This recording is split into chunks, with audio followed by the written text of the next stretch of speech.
नमस्कार, झारखंड समाचार में आप सबों का स्वागत है। आइए जानते हैं झारखंड की आज की मुख्य बड़ी खबरों को। खबर है झारखंड के हजारीबाग से। भूमि पट्टा की मांग कर रहे ग्रामीणों ने विधायक आवास घेरा, मुख्य गेट पर जड़ा ताला। हजारीबाग के बरही विधायक उमाशंकर अकेला के आवास का भूमिहीन लोगों ने घेराव कर दिया। भूमि पट्टे की मांग को लेकर रविवार सुबह 7 बजे ग्रामीणों ने मुख्य गेट के बाहर ताला जड़ दिया। इस वजह से करीब 5 घंटे विधायक उमाशंकर अकेला अपने आवास पर ही बंधक बने रहे। ग्रामीण बाहर से उनके आवास के समक्ष प्रदर्शन करते हुए वन भूमि का पट्टा तथा आवास की मांग कर रहे थे। सीएम हेमंत सोरेन बोले, कोरोना संक्रमण काल में अनाथ हुए बच्चों को संरक्षित करना प्राथमिकता।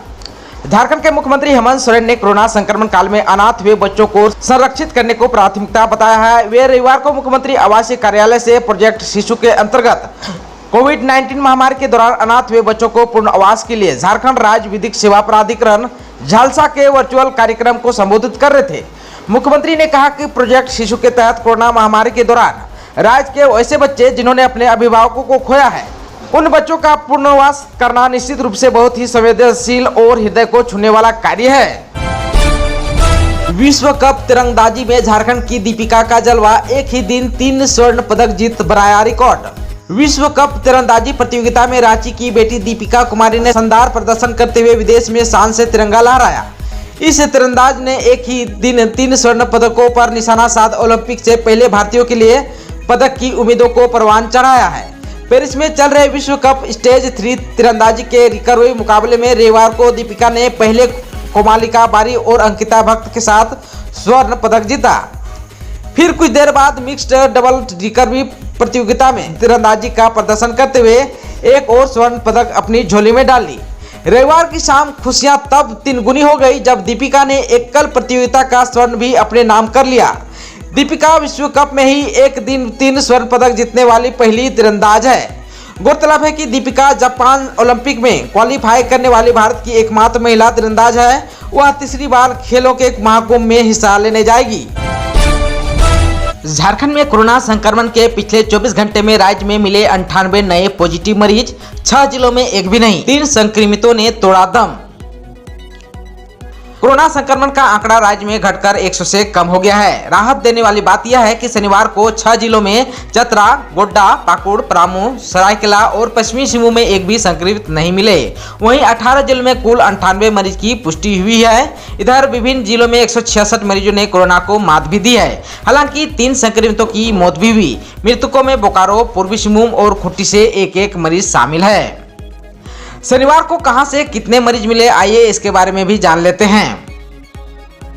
बोकारो में 8, देवघर में 7, धनबाद में 7, दुमका में 1, पूर्वी सिंहभूम में 7, गढ़वा में 4, गिरिडीह में 2, गुमला में 7, हजारीबाग में 4, जामताड़ा में 2, खूंटी में 4, कोडरमा में 1, लातेहार में 9, लोहरदगा में 2, रामगढ़ में 1, रांची में 18, साहिबगंज में 2 और सिमडेगा में 12 नए संक्रमित मिले हैं। अब झारखंड में 1113 एक्टिव केस बचे हैं। कुल संक्रमितों की संख्या 3,45,161 पर पहुंच गई है। इनमें से 3,38,870 लोगों ने कोरोना को मात भी दिया है। राज्य में कोरोना से मरने वालों की संख्या 5,107 हो गई है। खबर है झारखंड के चतरा से। चतरा में जर्जर सड़क से परेशान ग्रामीणों का टूटा सब्र का बांध, रोड पर ही लगा दिया धान। चतरा के सिमरिया प्रखंड के सबनो गांव में जर्जर सड़क से लोग खासे परेशान हैं। यहां पिछले 15 साल से सड़क निर्माण के लिए विभिन्न जनप्रतिनिधियों से मांग की जा रही है, लेकिन किसी ने आज तक सड़क निर्माण नहीं करवाया। आपको जानकर हैरानी होगी कि महज 3 किलोमीटर सड़क का निर्माण हो रहा है, लेकिन इसके बाद भी कोई भी इस समस्या का समाधान करने को तैयार नहीं है। आज मैं गोड्डा झार न्यूज के माध्यम से मैं झारखंड सरकार से अपील करना चाहता हूं कि आप जल्द से जल्द चतरा के सिमरिया प्रखंड के सबनो गांव का सड़क का निर्माण करावें। और मैं सभी दर्शकों से अपील भी करना चाहता हूं कि इस खबर को इतना शेयर कीजिए ताकि यह खबर झारखंड सरकार तक पहुंच सके और इसका निराकरण हो सके। 28 जून से दोबारा चलने लगेगी बंद पड़ी ट्रेन, झारखंड, बिहार और यूपी के लोगों को सहूलियत। कोरोना की दूसरी लहर कम होने के बाद ट्रेनें धीरे धीरे पटरी पर लौटने लगी है। भारतीय रेलवे भी बंद पड़ी ट्रेनों को फिर से बहाल करने का निर्णय लिया है। 28 जून से रांची दिल्ली स्पेशल ट्रेन का परिचालन होने जा रहा है। इससे यात्रियों को अब बड़ी सुविधा मिलेगी। आप सबको बता दूं कि यह ट्रेन रांची से कोडरमा, गया, पंडित दीनदयाल उपाध्याय जंक्शन, प्रयागराज और कानपुर होते हुए नई दिल्ली जाएगी। खबर है झारखंड के बोकारो से। बोकारो में बनेगा झारखंड का तीसरा अंतर्राष्ट्रीय क्रिकेट स्टेडियम। JSCA स्टेडियम जैसी होगी सुविधाएं। बोकारो में राज्य का तीसरा अंतर्राष्ट्रीय क्रिकेट स्टेडियम बनाए जाने का सपना जल्द साकार होगा। झारखंड क्रिकेट एसोसिएशन और सेल के बोकारो स्टील प्लांट के बीच बोकारो के बालीडीह में स्टेडियम निर्माण के लिए 30 एकड़ जमीन लीज पर आवंटन करने को लेकर करार हुआ है। झारखंड से मैट्रिक और इंटर पास की छात्रों को नौकरी में प्राथमिकता देने की तैयारी। झारखंड में नियुक्तियों के पूर्व आमूलचूल परिवर्तन की तैयारियां तीव्र रफ्तार से की जा रही है। सरकार हर विभाग की नियमावली बदलने के साथ ही परीक्षा संचालन नियमावली की भी समीक्षा कर रही है और पूरी कवायद है कि विभिन्न विभागों में नियुक्ति प्रक्रिया संशोधन के बाद ही शुरू हो। बदलाव की जो तैयारियां चल रही है उसके अनुसार झारखंड से मैट्रिक और इंटर पास करने वाले छात्रों को ही नौकरी में प्राथमिकता देने की तैयारी की जा रही है। इतना ही नहीं, इस बात की भी संभावना है कि कुछ स्थानीय भाषा को भी कर्मियों के चयन हेतु परीक्षा में शामिल किया जाए। खबर है झारखंड के सरायकेला और कोडरमा से। सरायकेला के चांडिल और कोडरमा के दूधी माटी चौक के पास सड़क दुर्घटना, मौके पर 2 लोगों की मौत, 13 घायल। झारखंड के 2 जिले सरायकेला, खरसवा और कोडरमा में रविवार को सड़क दुर्घटना हुई। इस सड़क दुर्घटना में सरायकेला के चांडिल स्टेशन पितकी गांव के समीप ट्रेलर और ऑटो में जोरदार टक्कर में 2 लोगों की मौत हुई, वहीं 4 गंभीर रूप से घायल हो गए। वहीं दूसरी घटना कोडरमा थाना क्षेत्र अंतर्गत दूधी माटी चौक के समीप ट्रक ने ऑटो को पीछे से टक्कर मारा, जिससे ऑटो में सवार 9 लोग घायल हो गए। खबर है झारखंड के रांची से। नहीं मिली सहमति तो वर्ल्ड रेस वॉकिंग चैंपियनशिप की मेजबानी से चूक जाएगा झारखंड। खेलगांव और अंतर्राष्ट्रीय स्टेडियम बनने के बाद झारखंड की राजधानी रांची को अंतर्राष्ट्रीय इवेंट की मेजबानी अक्सर मिलती रहती है। यहां कई आयोजन भी हो चुके हैं, लेकिन एथलेटिक्स के सबसे बड़ा आयोजन सरकार के उदासीन रवैये के कारण दूसरे राज्य में शिफ्ट करना पड़ा। 2017 में एशियन एथलेटिक्स के मेजबानी झारखंड को मिली थी, लेकिन झारखंड सरकार ने इस आयोजन को लेकर पहल ही नहीं की। 30 जून तक सरकार की ओर से सहमति नहीं मिलती है तो एशियन एथलेटिक्स की तरह वर्ल्ड रेस वॉकिंग चैंपियनशिप का आयोजन भी कहीं और चला जाएगा। झारखंड के नीति आयोग ने चेताया, लापरवाही नहीं रुकी तो तीसरी लहर में एक दिन में मिलेंगे 5 लाख मरीज। झारखंड के नीति आयोग ने झारखंड की हेमंत सोरेन सरकार को चेताया है कि यदि लापरवाही नहीं रुकी तो तीसरी लहर में एक दिन में 5 लाख से अधिक कोरोना के मरीज मिलेंगे। नीति आयोग की यह रिपोर्ट कैबिनेट सचिव के अध्यक्षता में राज्य के स्वास्थ्य सचिवों के साथ हुई बैठक में प्रेजेंटेशन के माध्यम से दिखाया गया। आयोग द्वारा कहा गया है कि तीसरी लहर का आना या न आना नागरिकों पर निर्भर करता है। यदि नागरिक कोविड प्रोटोकॉल का पालन करेंगे तो तीसरी लहर रुक सकती है। झारखंड के मुख्यमंत्री की निगरानी में चल रही है कोरोना की तीसरी लहर से निपटने की तैयारी। कोरोना संक्रमण की संभावित तीसरी लहर को लेकर झारखंड सरकार अलर्ट है। मुख्यमंत्री हेमंत सोरेन की निगरानी में इसके खिलाफ जंग की तैयारी चल रही है। उनके निर्देश पर सरकारी अस्पतालों में बच्चों के अनुकूल वार्ड और पीडियाट्रिक इंटेंसिव केयर यूनिट यानी कि PICU स्थापित किए जा रहे हैं। दरअसल चिकित्सकों, विशेषज्ञों और वैज्ञानिकों को आशंका है कि तीसरी लहर बच्चों को काफी हद तक प्रभावित कर सकती है। इसे देखते हुए राज्य के सभी जिलों में बच्चों के इलाज के लिए इंटेंसिव केयर यूनिट युद्ध स्तर पर तैयारी की जा रही है। राज्य के सभी सदर अस्पतालों तथा कुछ सामुदायिक स्वास्थ्य केंद्रों में PICU विकसित किए जा रहे हैं ताकि ग्रामीण क्षेत्रों में भी बच्चों को बेहतर इलाज मुफ्त में मिल सके। खबर है झारखंड के दुमका से। भोलेनाथ के दर्शन पूजन को लेकर शिव भक्तों में बढ़ रही है बेचैनी। बासुकीनाथ में दर्शन पूजन को लेकर पहुंच रहे भक्तों को मंदिर बंद रहने की वजह से बाहर से ही दर्शन और नमन कर वापस लौटना पड़ रहा है। यह नज़ारा रोज का है जब श्रद्धालु यहां से बगैर दर्शन और पूजन के वापस लौटते हैं। अभी 1 जुलाई तक मंदिर तो बंद ही रहेगी और उम्मीद है कि यह आगे भी जारी रहेगा। ऐसे में भोलेनाथ के स्पर्श पूजन के लिए भक्तों को और इंतजार करना ही पड़ेगा। लंबे समय से तालाबंदी के कारण भक्तों में शिव के दर्शन और पूजन को लेकर बेचैनी बढ़ती जा रही है।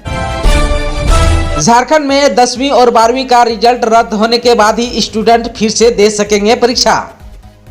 मैट्रिक और इंटरमीडिएट के रिजल्ट से जो छात्र 17 असंतुष्ट होंगे वह अपना रिजल्ट रद्द करवाने के बाद ही फिर से परीक्षा दे सकेंगे।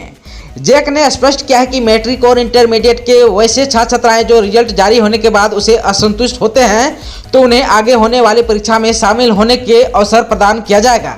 इसके लिए उन्हें जारी किए गए रिजल्ट के प्रमाण पत्रों की मूल प्रति जैक में जमा करनी होगी। साथ ही शपथ पत्र भी देना होगा कि उनका यह परीक्षाफल रद्द कर दिया जाए और आगामी परीक्षा में उन्हें जो भी परीक्षाफल मिलेगा वह मान्य होगा।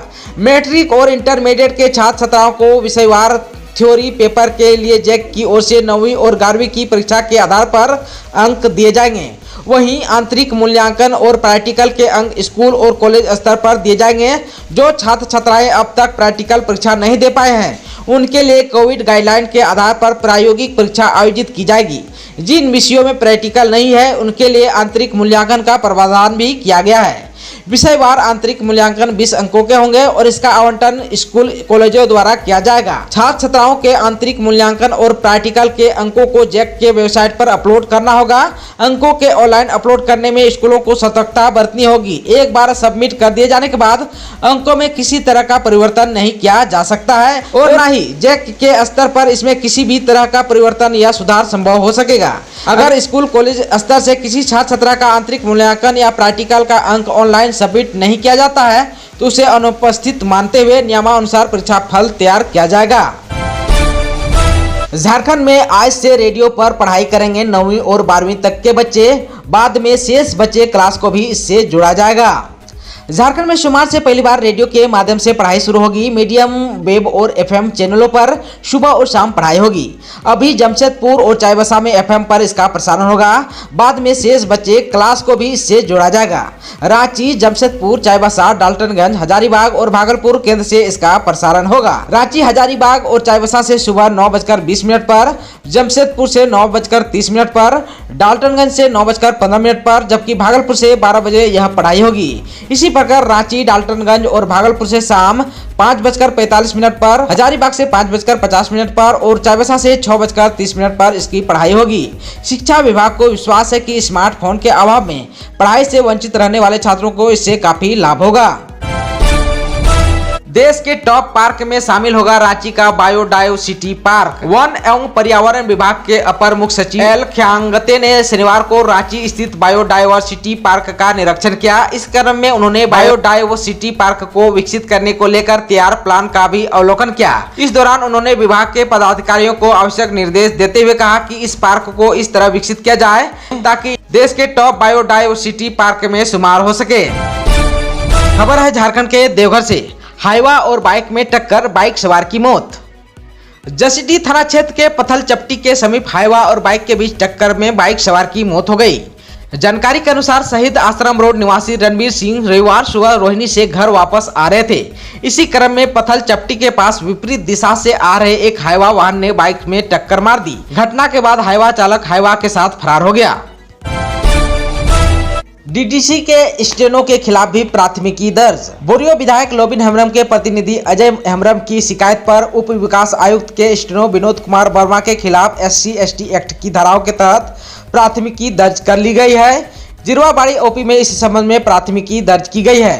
थाना प्रभारी सुनील कुमार ने बताया कि अजय हेम्ब्रम द्वारा प्राप्त आवेदन पर प्राथमिकी दर्ज कर ली गई है। प्राथमिकी दर्ज होने के बाद मामले की जाँच की जा रही है। आप सबको बता देना चाहता हूं कि शुक्रवार की शाम अजय हेम्ब्रम और विनोद कुमार वर्मा के बीच विवाद हुआ था। विनोद कुमार वर्मा ने अजय हेम्ब्रम पर गाली गलौज, मारपीट, सरकारी कार्य में बाधा डालने, संचयों को गायब करने सहित अन्य आरोपी में जिरवाबाड़ी ओपी में प्राथमिकी दर्ज कराई थी। इसके बाद अजय हेम्ब्रम ने भी विनोद कुमार वर्मा के खिलाफ SC/ST एक्ट के तहत मामला दर्ज करने के लिए आवेदन दिया था। दोस्तों, आप अगर चैनल पर नए हैं और चैनल को अभी तक सब्सक्राइब नहीं किए हैं तो प्लीज चैनल को सब्सक्राइब कर लीजिए और साथ साथ में बेल आइकन को दबा दीजिए ताकि खबरों का अपडेट आपको मिलता रहे।